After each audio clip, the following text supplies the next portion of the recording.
Hello. যে কোনো সংখ্যাকে 11 দিয়ে গুণ করার নিয়মটা আজকে শিখিয়ে দিচ্ছি। দেখো, খুব ইজি।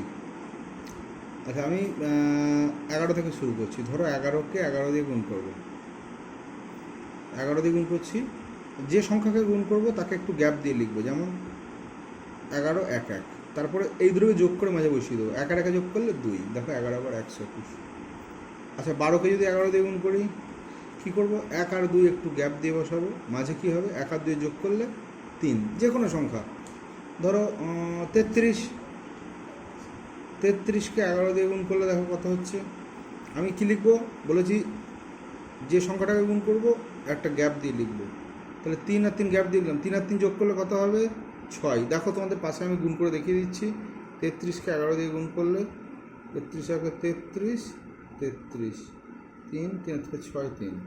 আর তোমরা বলো, ধরো 45কে 11 দিয়ে গুণ করবো, কত হবে? 45 সংখ্যাটাকে একটু গ্যাপ দিয়ে লিখবো। মাঝে 4 আর 5 যোগ করে দেবো। 4 আর 5-এ 9, 495। তোমরা গুণ করে বা ক্যালকুলেটারে দেখবে, এটা অবশ্যই 495 হবে।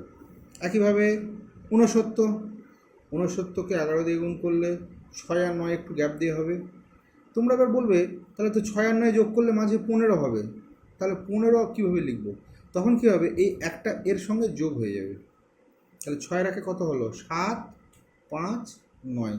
দেখো, আমি গুণ করে দেখিয়ে দিচ্ছি। 69কে 11 দিয়ে গুণ করলে 7 5 9 যে আসছে, 9 1 9, 6 1 6, 9 1 9, 6 1 6, 9 6 9 15 5 7 1 759, 7 5 9।